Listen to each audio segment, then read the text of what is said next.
problem here in the United States. So. All right, so next we have Herbert Meisner speaking. He's a student from the University of Iowa.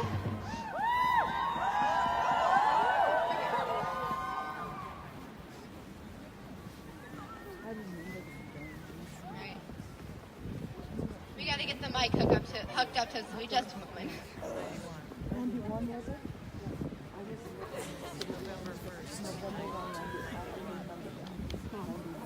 Anyone else having problems feeling their fingers, or is that just me?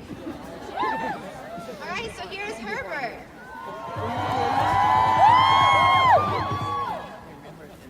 Before I go into why I'm standing here today, I need to make a point. America does not have a gun problem. We have several of them. Yes. On an average day, 96 Americans are killed with guns. The presence of a gun in a domestic violence situation increases the risk of the woman being killed by 5 times.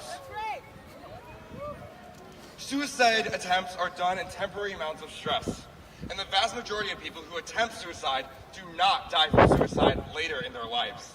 Guns make it harder for that second chance. The rate of gun suicides are only increasing. The number of gun deaths in America exceeds the number of Americans killed by AIDS, illegal drug overdoses, the Iraqi war, and terrorism combined. The United States owns 42% of the world's guns, but owns 5% of the world's population. People can be evil. There's no denying that. But by blaming the person and saying people kill people, not guns, we ignore their consistent choice of weapon, an AR-15.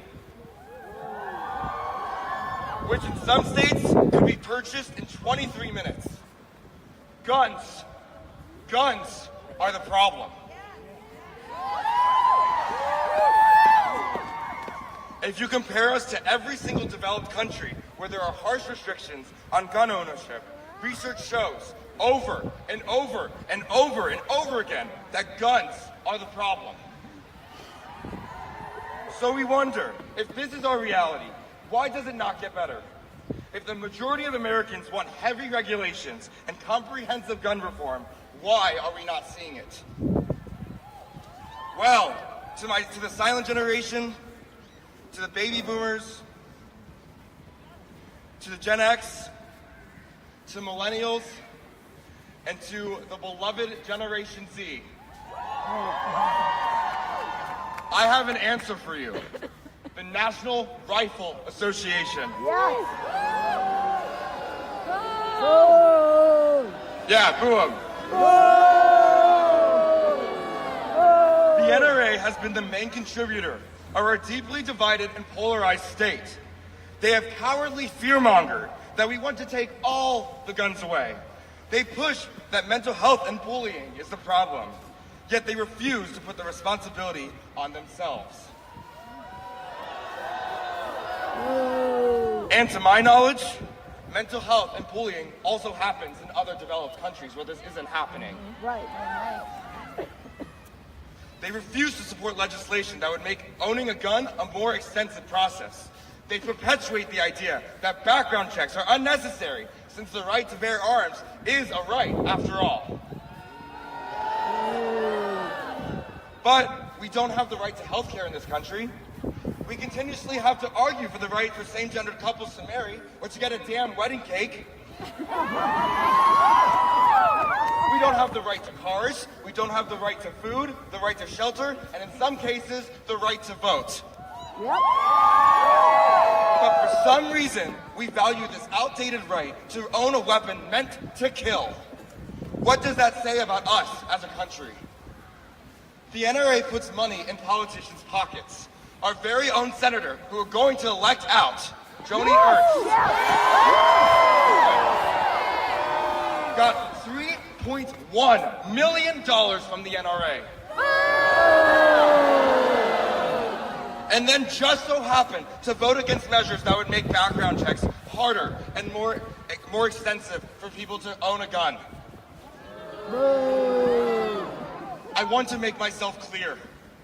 Our lives are not important to these people. Our lives are not important to these companies that benefit from the NRA. The NRA promotes a money-hungry agenda that is killing us. And it isn't stopping because they are funding political campaigns that aid politicians to get reelected. But I'm here to say that stops here. According to history, gun reform seems impossible. But history has not met my fellow millennials and Generation Z. History is not as pissed off as we are. History is about to be changed, and we will ban assault-style weapons from the general public. We will make it harder for people to own guns and make owning gun a privilege. We will take down the NRA.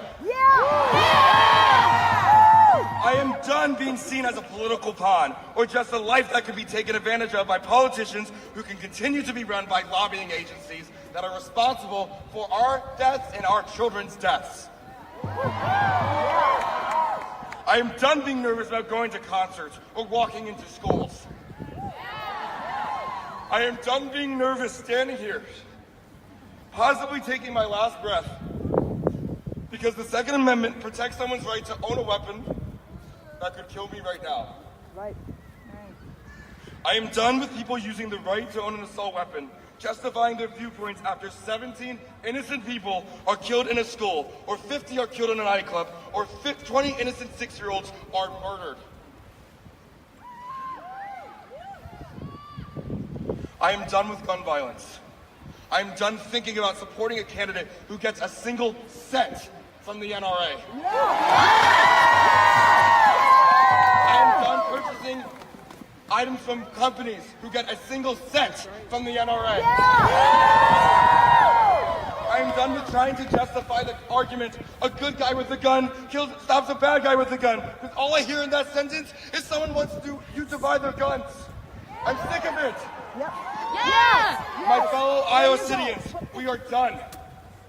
If these politicians take a cent from the NRA, if these companies take a cent from the NRA, they are complicit in my future child's death.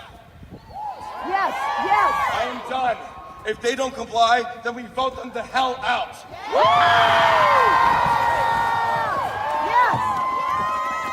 So, to the silent generation, to the baby boomers, to the Gen X, to my fellow millennials, and to the incredible Generation Z who is organizing this. I am here to say that we do not have a gun problem. We have a plethora of them. And we are done with each and every single one of them. Thank you.